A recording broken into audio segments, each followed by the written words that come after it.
we have Mooly Sagiv coming in from Certora again. Welcome, sir. Thank you very much. Welcome. Where else do you want me to sit? Actually, you're not going to kill me. I'm not going to kill you. Certainly not. I might ask you some questions about blockchain security, though. Right. That's it. That's my tip. Perfect. So before we dive into that, we're here at Breakpoint. There's 6,000-7,000 people here signed up for the event who interact with crypto every single day.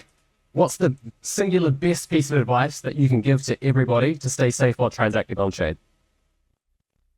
That's the single advice. I think it's probably the easiest is that keep an eye on your key. Keep an eye on your key. And unfortunately, sometimes keep an eye on your phone. Yeah. We're seeing a lot of hardware wallets here. Are you into the hardware wallets? I'm not. But I can tell you when was it? A few weeks ago, I guess. I'm confused. I was in Buenos Aires. You probably heard the story, no? No, I know there was an interview now or no? Yeah. No. Okay. We went in Buenos Aires. No. Okay, but this is recorded or no? We're recording. We're live. Yeah. Okay, so yeah. Anyway, even in Buenos Aires, there was a case that somebody has a bigger money loss because the phone was stolen, and basically, so this is a very tricky domain that you need to maintain. No wallet, and it's very tricky. So was the case because they didn't have a hardware wallet somewhere else, or was it because they were using only software wallets on the phone? They were using only software wallets on the phone. Okay, so that's not great. Yeah. So the easiest way to avoid that is to use a hardware wallet. Exactly. Okay. That is. Yeah, and I feel like as crypto's been going, people are moving more mobile, right? People are interacting more with crypto in general, especially with Solana on mobile phones. Like what security would you give for people that want to use their phones for crypto? I think we need hardware wallets. We need people to have some kind of backup. Yeah. You need to have a backup with the phone. You need to have some kind of mechanism, and you need to make sure that you're not the only side that sometimes maybe especially if we are talking about, in this case, it was a huge amount. Okay. So if you are lucky enough to own a huge amount of money, you should be very careful. Yeah. You should be very, very careful. Yeah. I mean, luckily in this case, part of the money was saved because we were able to freeze the stable coin. Oh, were you really? Yeah. So part of it was saved, but it's very, very tricky. It's a very extreme measure to take, though. That's not particularly DeFi. It's not. It's not very, but it is fair. Yeah. Well, maybe a good thing they were holding a centralized stable coin there in the case. Yeah. So I want to start with smart contract security. Obviously, at Certora, that's the thing that you guys deal with every single day at an extremely granular, high level. People who are a bit less technical, like myself and Thomas, we might have some misconceptions about smart contract security. So what are the biggest misconceptions with regards to smart contract security between non-technical users and people like yourself who spend all day kind of going through every line of code? Okay, what are the misconceptions? So there are many, but let's start by what's most important. So one thing is that everybody thinks that all the bugs are in the code, and it's not necessarily the case. Maybe that your code is perfectly fine, but there will be something outside, which is the way it's deployed, the way, depending on things. So there may be actually bugs which are equally important, which are actually not in the code. So that's one confusion people. Another confusion that people have is that they have the feeling, I guess it's a normal thing, that if you audit it, it's safe. Or if you did something, so basically people have this false safety feeling that you've done things, it's safe. But in fact, it is the case that we are making all the time safer. Yeah. And we can show you all kind of things to make it safer, but it's never fully safe. Yeah. That's never the second. I think I asked you feel like it is safe. Maybe it's right. Well, yes, you normally, for me, if I see audited by, blockchain security company, in my brain that goes, okay, cool, it's fine. But the reality is that it's not, this is unhackable, this is unbreakable. It's that people who work in this a lot have looked through it and they haven't found any critical red flags. Is that the kind of summary of that? Exactly. And these things also may depend on time, may depend on different kind of heads, may depend on anything which has to do with this kind of what is implemented, what is realized. And it may be even something that, it's in self-safe, but is invoking something else which is unsafe. So then you inherit. Yeah. So even this is audited, and in principle you think it's correct, and there's no issue there, but you only care about your money. Yeah. Carefully. But Is it something that you do an audit once and it's reliable forever, or is it something that you have to continually come back to and update? Because in my mind, blockchain security is a real cat and mouse game, and hackers and extractors are always trying to figure out new ways to break contracts, and they're always looking for new attack vectors. Do you need to continually return to the same contracts to make sure that they're always safe against new attack vectors? Definitely. When you are lucky and you are able to do formal verification through something, then you have some kind of prevent of unknown. But when you are doing audit, you are reviewing your code by your best person, you're always reviewing the code against the known attacks. Yeah. So if there will be a new attack, you'll have to wait. When you're doing formal verification and you are lucky, and for example, this is a well-defined protocol, like it's a wallet, so then you're lucky, you can say, look, this wallet stores your money correct. So then, but also this may be a multi the code, or maybe this code is invoking some external code that you are familiar with. So again, you are relying on something. So yes, you're absolutely right. It's you're protecting it against the attacks which are there. And if somebody comes from some others and find another attack, yet. Do you want to talk a little bit more about formal verification and its benefits? I know Toli's talked about this quite a lot. Right. And do you want to break down what that is to our listeners at a higher level? So if you see that a program is formally verified, what does that mean? That's a great question. And it's not always very clear. Yeah. And I can tell you that there are a lot of things, but I think the way I understand it is that actually it's a way that was brought to us with one of our first clients, which is Aave, which is a lending protocol. Okay. On the Ethereum, not in the Solana. Rather. So basically, you think about it, a lot of people know about the Juari window. You're familiar with the Juari window, right? The Juari window? Juari? No, I'm not. So Juari window is, you're probably familiar, just don't know that it's called like this. It's the way you give feedback in social sciences. For example, you come to your boss and you come for feedback. So Yes. Boss usually, and you have these 4 columns. You say no to you, no to your boss, unknown. Okay. And formal verification is for this unknown.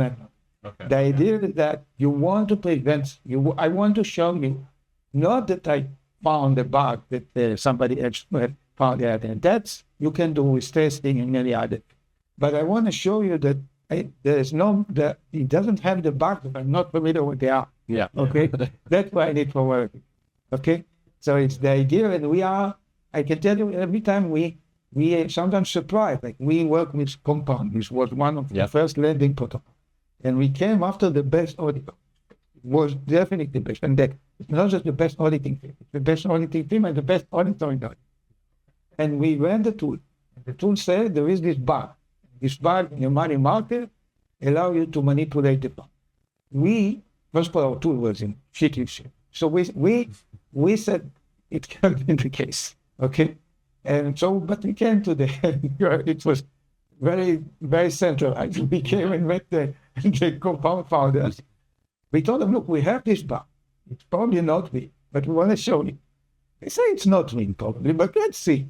So we look at it. It was really actually something that allowed you to take all the money. And so then they say, just to work for us, we say, no, this tool is not yet working.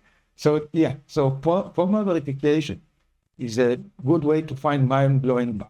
If you, and we have it many times. We're working with, we have a very good internal security team and a lot of other security people. But the interesting thing, you run the audit, you take the best security research, you let them, they find 10 critical, you're very, very happy. Yeah. And then you run formal verification, it finds 2 more. Really? That's important. So, in one bowl.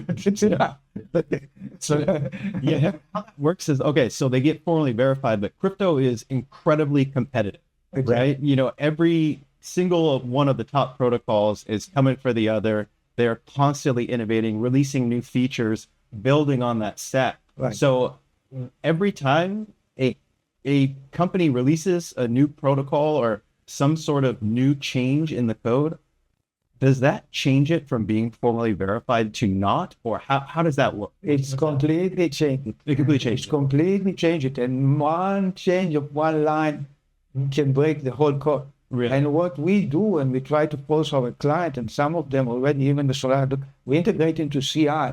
Uh-huh. So we integrate into CI. So every time you change the code, you run this formal verification. Okay. And it's actually sometimes we get a message from our client, you're breaking your CI. We say, no, we're not breaking your CI, you're breaking your own code.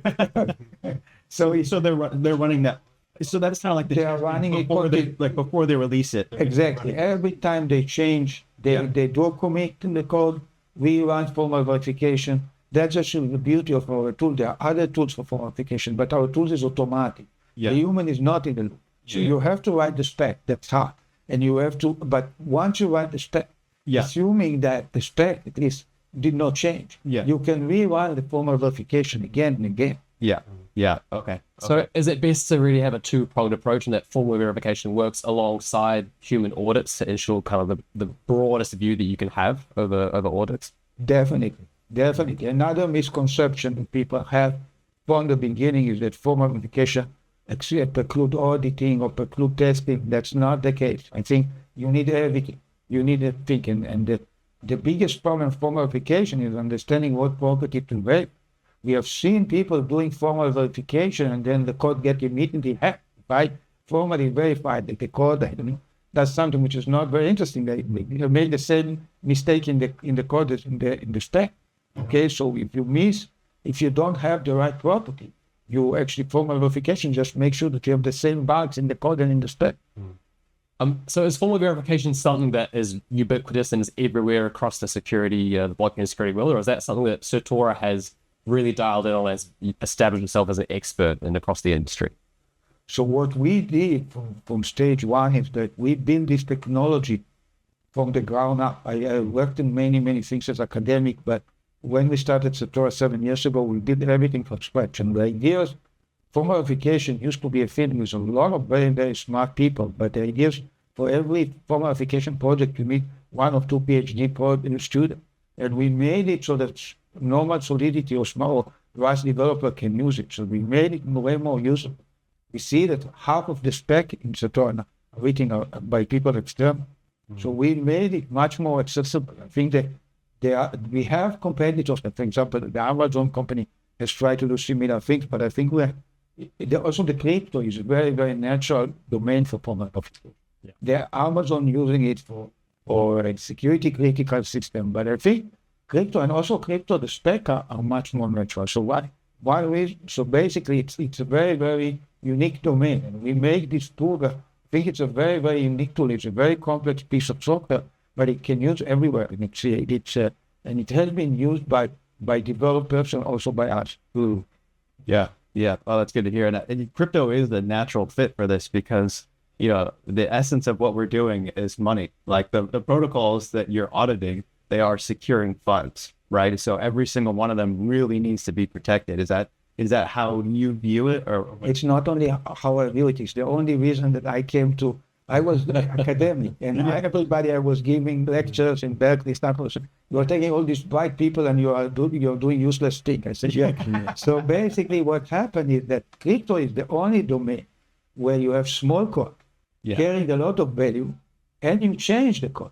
Okay? Yeah. I've worked with, for example, the airline industry, but this code is 20 years old. Yeah.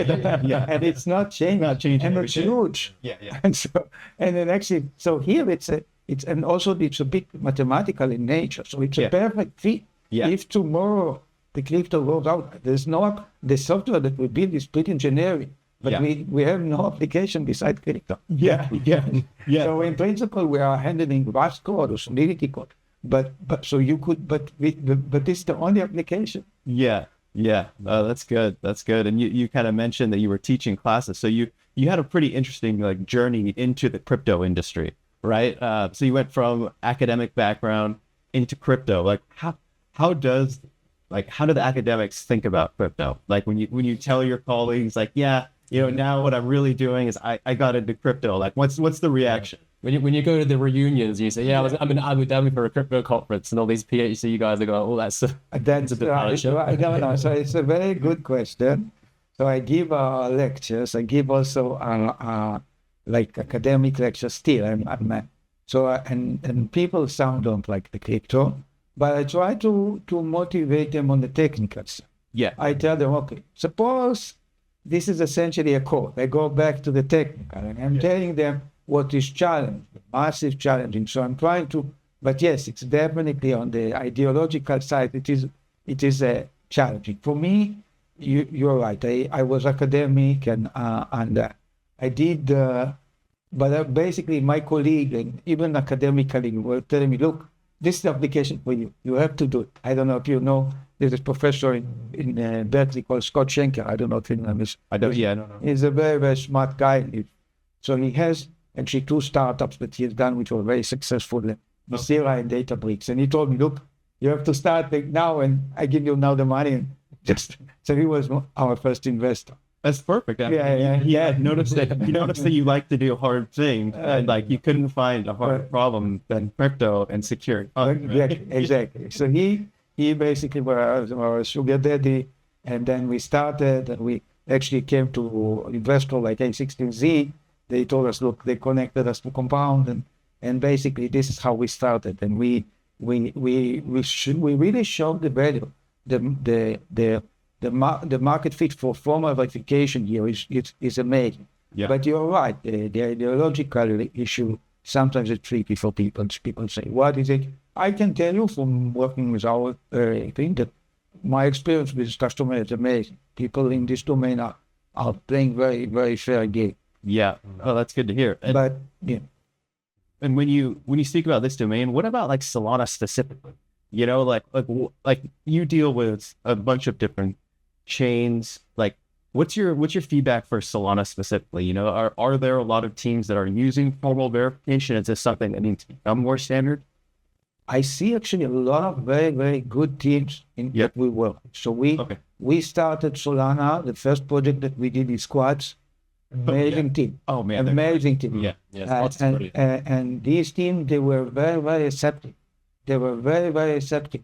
And then we started working with the Solana Foundation, and of course, Mooly, you mentioned, he's a fan. Yeah, and it's great. And we did the first project.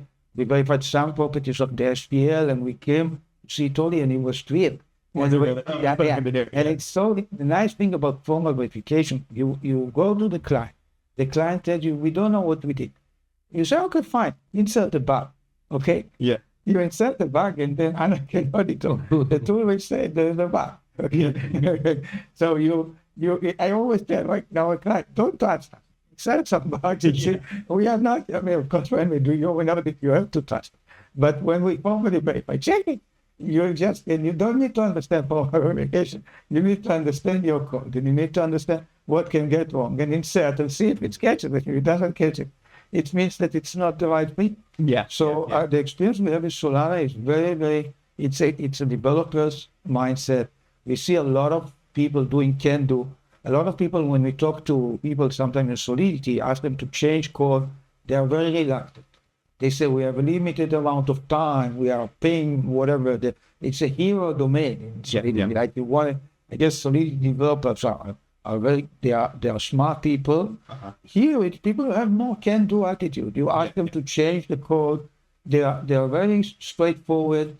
So we see with Camino, with Jito, with many of the clients, they are very, very receptive. Good. They are very receptive. And when we tell them about issues, they help us. And also we sort of go from client to client by word of mouth. So basically, we finish like Camino, Squad introduces us to Camino. Camino introduces us to others, to Exponent. So it's a very nice way for us. Yeah, and I think that probably has a lot to do with just the rise of DeFi and Solana lately. Like, I don't know how well you're tracking this, but from our perspective, DeFi on Solana in the last year has just gone crazy. It's going crazy. It's going crazy. It's going crazy, and we see that in Certora. It used to be, it's a big part of our revenue now. Yeah. So we are seeing it, and people care about security more, and people are willing to invest more in security. Yeah. It's becoming really, really, and we see that it's definitely it's the leading change in terms of how many new DeFi projects are being completed. That's a good stat. Yeah. So that's Solana specifically, but obviously Certora covers a much wider net across the entire crypto industry. Just how much DeFi TVL is Certora auditing? I don't have the exact number, but I imagine it's way more than 80%. So it's way more than 80%. We definitely work with Albre, work with Lido, work with Euler, work with Uniswap, work with many of the big teams. Some of them we do audit, some we do formal verification, but we work with many teams. We secure a lot of the TVL, Etherpie, Eigenlayer, some Symbiotics, many of the big names, and also Solana, Camino, Jitsu, Squad. We work with, and also we work with the Solana Foundation itself. We work with the SPL. Now we do the staking. So we work with many teams. So we are securing in form application auditing, and recently we are even doing design review. And now it would be announced that we are now doing the validator, which helping Solana. So we are getting more into securing the whole stack of the DeFi. So is that 80% of all of the TVL? Yeah. That's across all shares. Yeah. Oh my God. So we're probably That's amazing. We're probably talking several billions. Yeah. Two mega billions. Yeah. A lot. Oh, that's A lot of headache, but but it's very interesting. A lot of necessary headaches, I think. Exactly.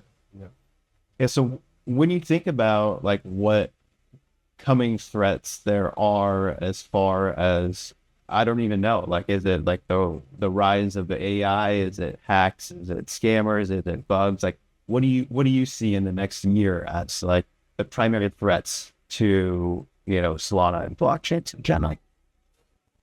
So AI is a big threat, definitely. Yeah. Social engineering, which sounds It's always been. Yeah. it's still a big threat.